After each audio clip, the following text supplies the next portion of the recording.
I want to talk about the circular history, which means like the same kind of stuff happens in history, especially in economic history. Like you start with a certain condition, and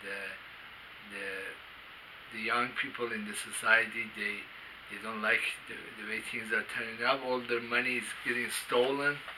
They know something is very bad going on, but they don't know how to exactly get rid of it. Then there is upheaval, or there is cultural revolution, something like that, or French Revolution, or Iranian Revolution, or Chinese or Russian October. Then the Puritans come into power. Then and they make fundamental changes. They tax the rich a lot more, or there is a New Deal, and things get better. There's more money coming in because they killed the top bankers, and then distributed the wealth a lot better. Then this generation that got rid of all this corruption, it becomes entrenched. It reaps the benefit of the revolution, like the Iranian people, like 50s or 60s, like me. They are reaping the rewards of the Iranian Revolution. Laws changed. The government is much more democratic. There is a lot of industries come in.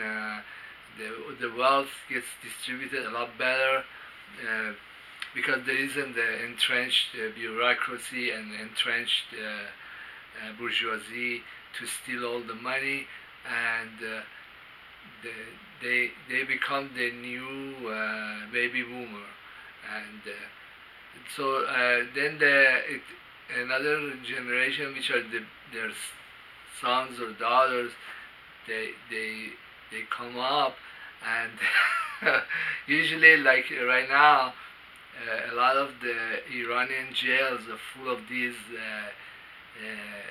the sons and daughters of these former great officials and people who changed society for the better.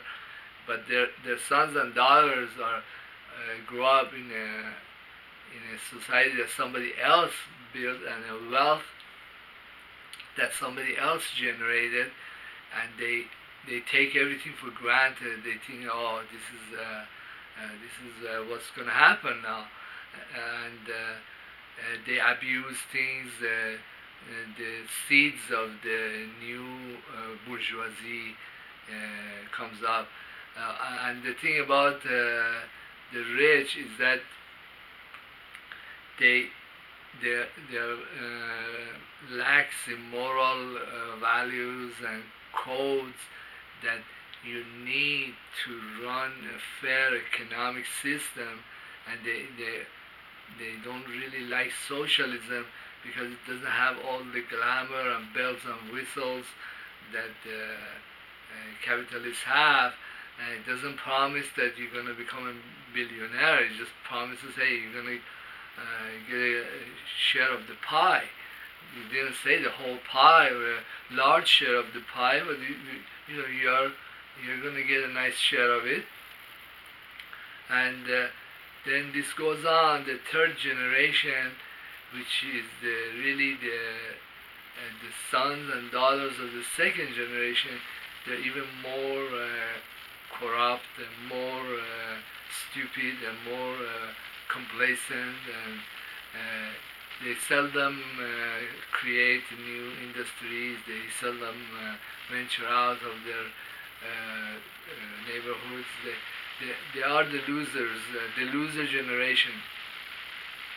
And either and things become very bad. The bourgeoisie, they spend their money, some of their money on ill-gotten gains. They bribe the politicians, or they become the politicians. and the society degenerates into a kind of fascism, which is like a merger of state and corporations, or merger of politicians with the bankers. Then they steal everything inside. They abuse all kinds of laws. Everything has a price tag, and they can print money and buy that thing, whatever it might be. Then we come back again to the beginnings of the Iranian Revolution and Shah's time.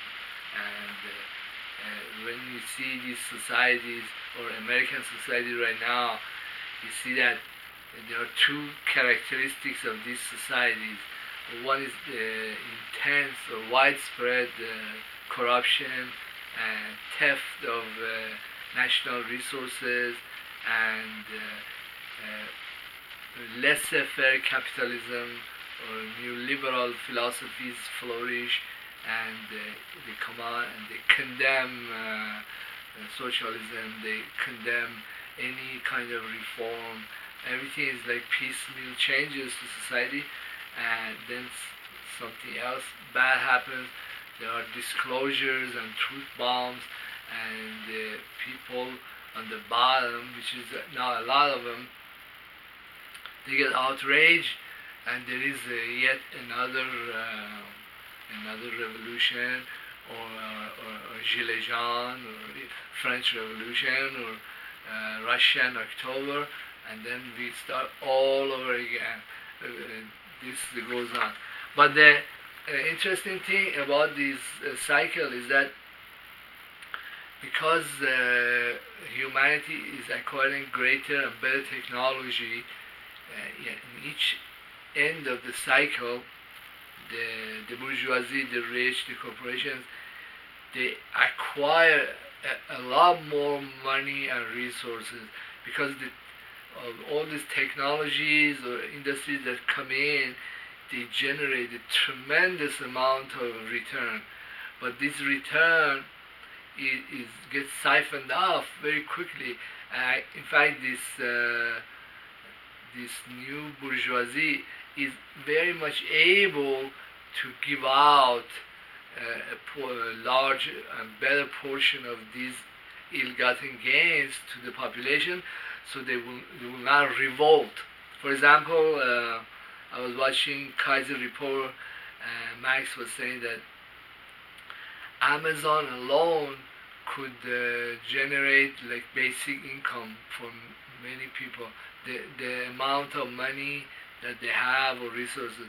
But then things change, and people don't look at how changes happen, and the changes they're not very much advertised. Only some analysts like Kaiser Report or Celente come in, and he will say, hey, look, since like 3 months ago, Amazon has lost like 25%, the other guys have lost 40%. All the FANG stocks, they have been decimated. They have lost 25 to 31% of their net value. Like they have lost, well, maybe $1 trillion of the value. But nobody pays attention to the fact that these amounts of monies are very large amounts of monies. If you compare them to retirement monies that the Germans give all their people, or the Social Security, that's a nice big chunk, and they just lost that in this chaotic deflationary environment. Okay, but that's not even mentioning all the monies that they have lost, in the Department of Defense has lost, or McCain stole, or monies that they just pump up the stock market, or the amounts of monies that the Federal Reserve loaned at low interest to corporations, and they went and bought their shares, and then the price of the shares evaporated. So that money is completely lost.